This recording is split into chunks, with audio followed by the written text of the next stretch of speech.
Assalamualaikum warahmatullahi wabarakatuh. Waalaikumsalam warahmatullahi wabarakatuh. Selamat pagi semuanya. Pagi.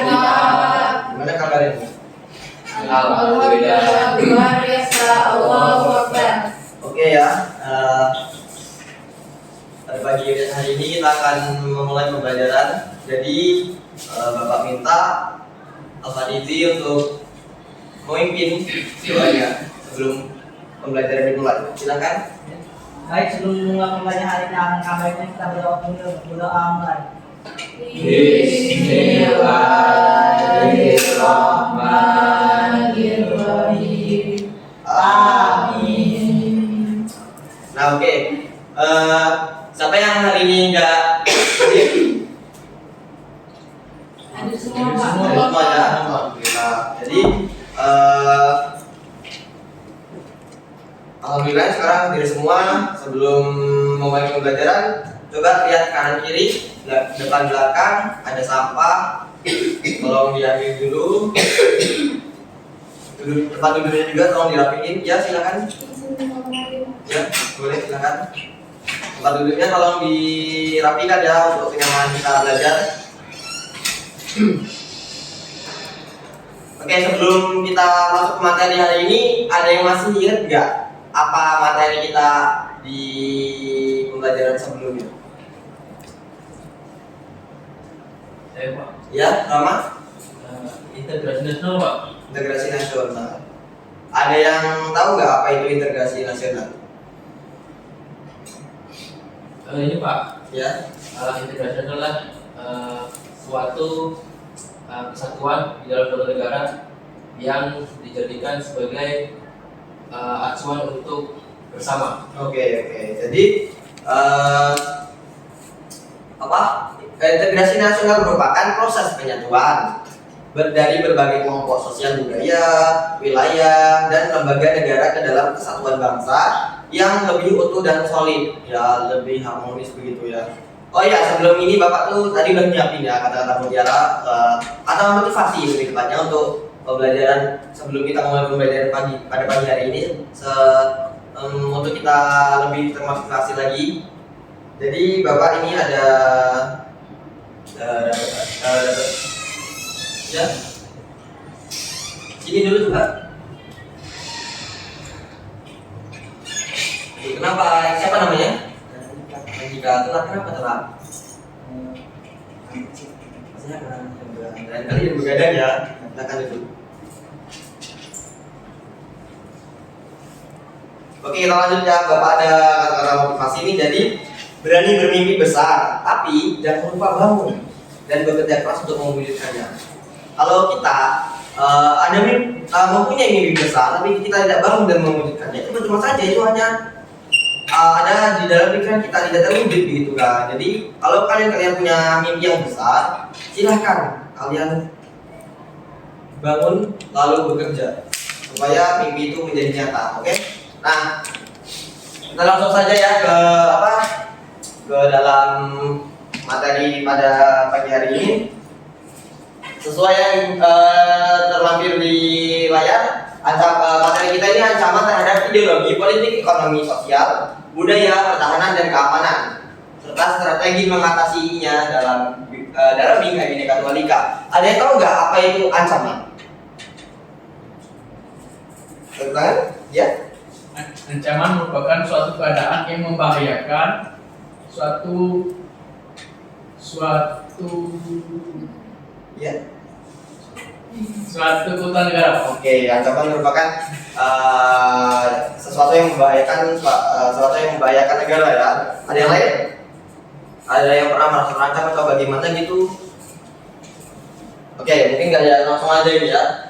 Jadi ya benar sekali.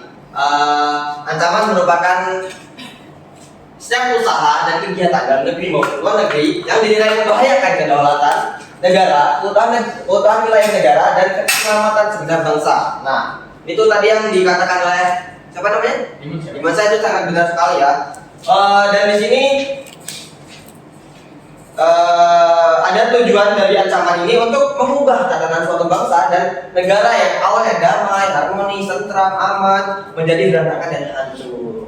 Nah, jadi jangan sampai negara kita ini menjadi mendapatkan ancaman ya, kalau nanti bisa ini konsekuensinya berantakan dan hancur. Oke, lanjut. Oke, mohon maaf ya. Nah, jadi di sini ada ancaman terhadap ideologi. Secara umum ancaman terhadap ideologi merupakan suatu upaya dari luar maupun dalam negeri yang mengganggu ketahanan nasional sebuah negara dalam tatanan pemikiran. Ada yang namanya tuh mengalami ancaman dari pemikiran ya, seperti terhadap ideologi, dan ada juga yang ancaman berupa ideologi komunis. Nah, oke, kita lanjut ya untuk membersihkan waktu. Nah, ini di sini ada contohnya nih, ada macam-macam ancaman ideologi yang pernah dialami Indonesia. Nah, dari bercermin dari peristiwa nanti dulu. Contoh dari ancaman ini dapat dilihat di samping ini ya. Ini merupakan dia 30 SPKI ya. Nah, ini ancaman yang sangat membahayakan ya pada waktu itu ya, karena pokoknya chaos banget lah negara itu ya. Nah, jadi bercermin dari peristiwa tersebut, bangsa Indonesia harus membenahi diri dari ancaman di bidang ideologi, yaitu dengan cara memperkuat mental bangsa yang berlandaskan ideologi Pancasila. Nah, begitu ya. Jadi kita tuh harus mempunyai prinsip yang kuat dalam hidup ya. Kita harus menerapkan ideologi Pancasila agar tidak terpengaruh oleh ideologi komunis atau ancaman-ancaman dari pemikiran itu ya. Oke, selanjutnya. Nah, di sini ada ancaman terhadap politik.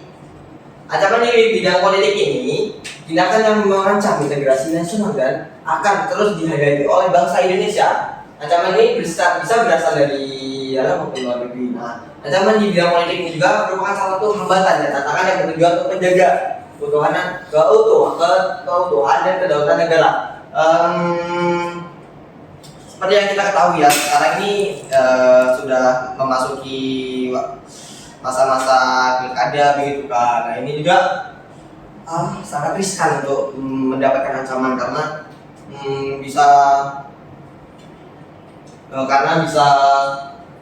bisa mempengaruhi dari dunia perpolitikan itu. Ada juga ancaman yang membuat politik itu menjadi tidak sehat begitu, karena dia namanya money politik, ada serangan fajar dan sebagainya gitu ya. Nah, itu yang dapat membuat ancaman di bidang politik. Karena apa? Karena money politik itu menyogok kita untuk ada oknum yang mencalonkan diri dan menyogok kita melalui uang. Nah, agar orang tersebut memilih dia begitu kan, dan dia akhirnya mencalonkan diri. Nah, itu politik tidak sehat dan ancaman di bidang politiknya begitu ya. Oke, lanjut ya. Nah, ini dia salah satu contoh ancaman di bidang politik ya.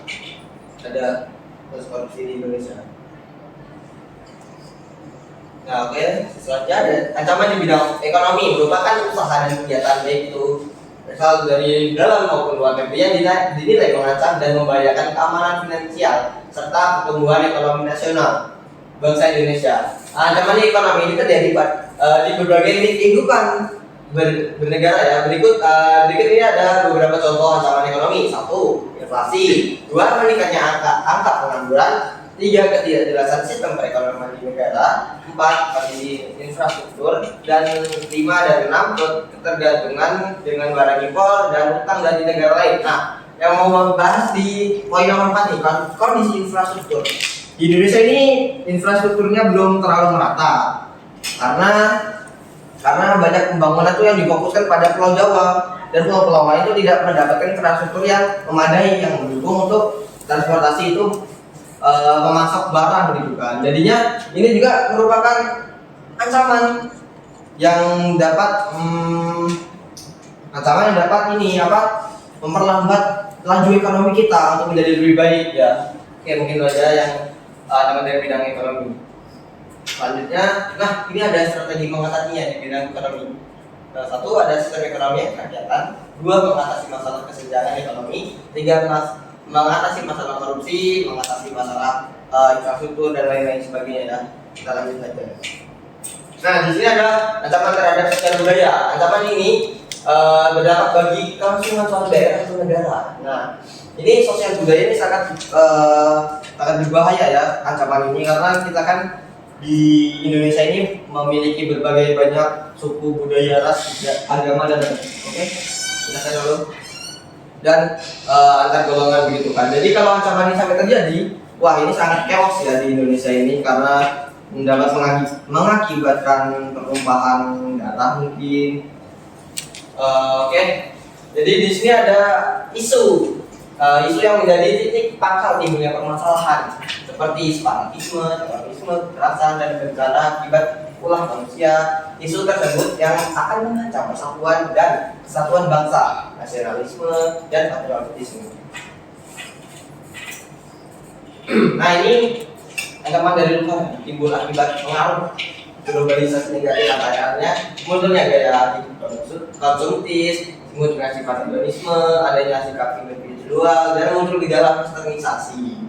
Westernisasi ini agak jelaskan sedikit saja. Ini westernisasi merupakan budaya kebaratan. Kita mencontoh menggunakan apa yang orang barat gunakan gitu ya, yang dapat mengancam kebudayaan di Indonesia dan menjadi punah. Kita harus sebagai anak muda kita harus melestarikan budaya di Indonesia agar tidak punah, agar tidak kalah terhadap westernisasi.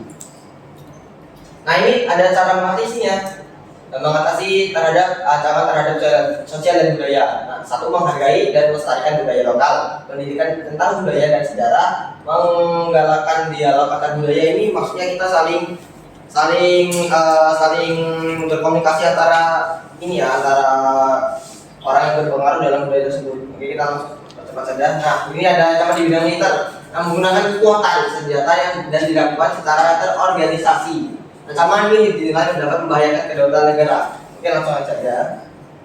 Nah, ini ada pun contohnya ini ancaman terhadap pertahanan keamanan, agresi oleh negara lain, pelanggaran wilayah, pelanggaran spionase, sabotase, aksi teror bersenjata dan lain-lain. Nah, ada pun cara mengatasinya ancaman tersebut dengan cara diplomasi dan negosiasi, meningkatkan kekuatan militer dan keamanan dan lain sebagainya. Nah, oke, sebelum ini Bapak mau, karena kita sudah berada di akhir pembelajaran, Bapak akan memberikan kalian tugas saja ya. Bapak akan memberikan kalian tugas. Jadi di sini Bapak akan membagi menjadi 2 kelompok. Kamu tolong lihat, pegang. Nah ini.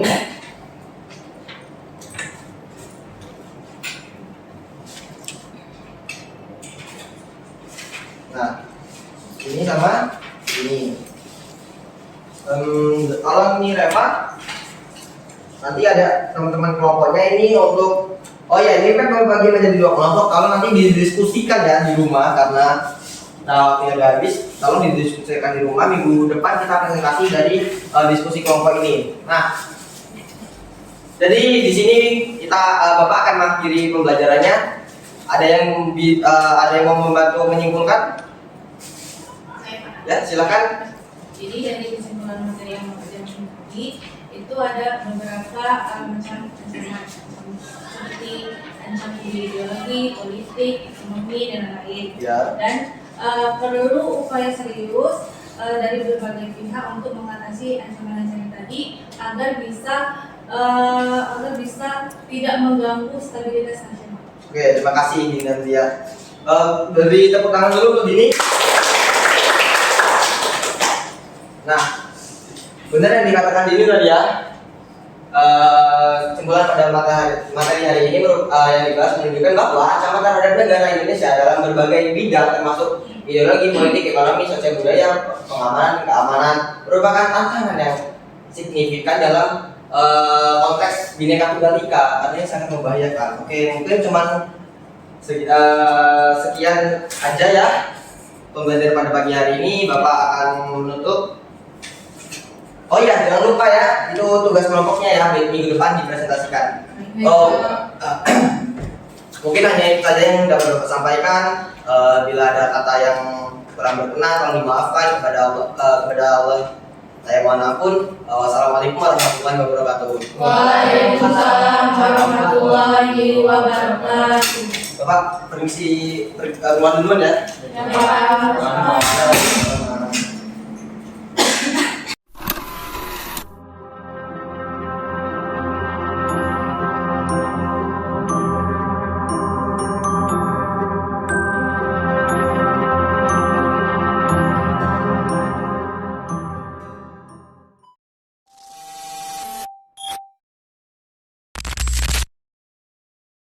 Thank you, everyone! Thank you, Elmar!